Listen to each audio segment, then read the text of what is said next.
பாரதிய ஜனதாவும் காங்கிரசும் கன்னியாகுமரி மாவட்டத்தில் அனைத்து இந்திய அண்ணா திராவிட முன்னேற்ற பாராளுமன்றத்தில் ஒரு பொய் பிரச்சாரத்தை செய்து அண்ணா திராவிட முன்னேற்ற கழகத்தினுடைய வெற்றியை பறித்த திமுகவே இன்று உன்னுடைய அப்பாவினுடைய பெண்ணை கடற்கரையிலே வைக்க வேண்டும் என்று இன்று தொடர்பு வைத்திருக்கிறீர்களே, இது நியாயம்? அனைத்து இந்திய அண்ணா திராவிட முன்னேற்ற கழகத்துக்கு ஒரு வரலாறு படைத்த தொகுதி இந்த கன்னியாகுமரி சட்டமன்ற தொகுதி என்பதை இந்த நேரத்தில் 7 முறை வெற்றி பெற்றிருக்கிறது. நாகர்கோவில் சட்டமன்ற தொகுதி இரட்டைகளை 3 முறை வெற்றி பெற்றிருக்கிறது. வெற்றி பெற்ற தொகுதி இருக்கிறது. எனவே எப்பொழுது தேர்தல் வந்தாலும் கன்னியாகுமரி மாவட்டத்தில் இரட்டை இலை சின்னத்திற்கு வாக்களிப்பதற்கு மக்கள் தயாராக இருக்கிறார்கள். இந்த கருத்தை இந்த தொகுதியினுடைய சட்டமன்ற உறுப்பினராக இருக்கிற மரியாதைக்குரிய அண்ணன் திராவிட முன்னேற்ற கழகம் மாபெரும் இயக்கத்தை யாராவது அசைத்து பார்க்க நினைத்தால் அது நடக்காத காரியம் என்பதை இந்த நேரத்தில் நான் தெரிவித்துக் கொள்கிறேன். தமிழகத்தை இந்த தொகுதியில் மரியாதைக்குரிய தளவாய் சுந்தரம் வெற்றி பெறுவார், அமைச்சராக வருவார், அந்த நாட்கள் எண்ணப்பட்டுக் கொண்டிருக்கிறது என்பதை இந்த நேரத்தில் நான் தெரிவித்துக் கொள்ள கடமைப்பட்டிருக்கிறேன். தமிழகத்தில் எத்தனையோ முதலமைச்சர்களை நாம் சந்தித்திருக்கிறோம். இரட்டை இலை சின்னத்திற்கு தான் வாக்களிப்பீர்கள், அண்ணா திமுகவை வெற்றி பெற வைப்பீர்கள். எடப்பாடியாரை தமிழகத்திலே திராவிட விளக்கு எரிந்து கொண்டிருக்கிறது என்று சொன்னால் அது பொன்மனச்சம்மல் புரட்சித் தலைவர் எம்ஜிஆர் ஏற்றிய விளக்குத்தான் இன்றும் திராவிட விளக்கு தமிழகத்திலே எரிந்து கொண்டிருக்கிறது என்பது.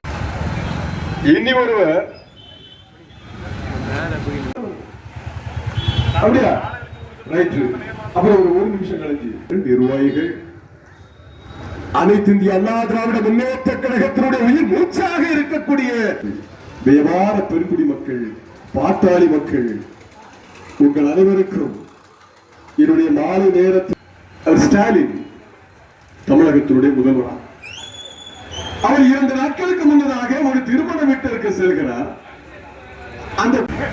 ஆக இவர்கள் தனக்கென்றால் ஒரு நியாயம், அடுத்தவருக்கு என்றால் பழி. அதிமுக ஆட்சியில் நடந்த திட்டத்திலே எடப்பாடியார் மீண்டும் ஆட்சிக்கு வர வேண்டும் என்று மக்களின் எண்ணம் என்பதை இந்த நாடே போற்றுகிறது.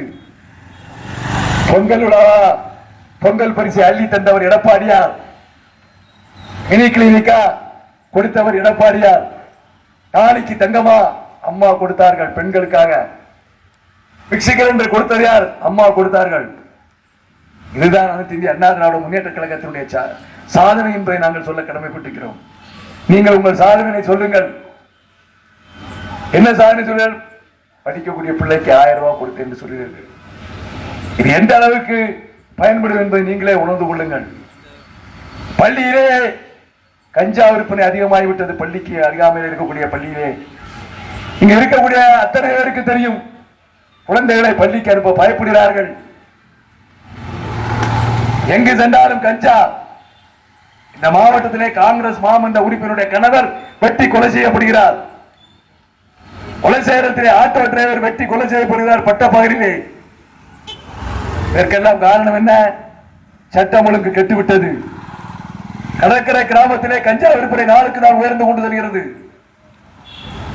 கட்டுப்படுத்த முடியாத அரசு தான் திராவிட முன்னேற்ற கழக அரசு. இந்த அரசு தொடர்ந்து 3 ஆண்டு காலம் ஆட்சி செய்து 4வது ஆண்டு ஆட்சியிலே ஏமாற்று ஏமாற்று என்று மக்களை ஏமாற்றிக் கொண்டிருக்கிறது. மக்கள் உரிமை தொகை 1000 ரூபாயை கொடுத்துக் கொண்டு 10,000 ரூபாய்க்கு பில்லு போடுகிறார்கள், 10,000 ரூபாய்க்கு அபதாரம் அளிக்கிறார்கள். எனவே இந்த ஆட்சியை அகற்ற வேண்டும், மீண்டும் நல்லாட்சி வளர வேண்டும், மீண்டும் அரசு முன்னேற்றத்திலே பல்வேறு பிரச்சனைகள் அடிப்படை வசதிகளை செய்து தர வேண்டும். ஐயா வைகுண்டருக்கு மணிமண்டபம் எங்கே?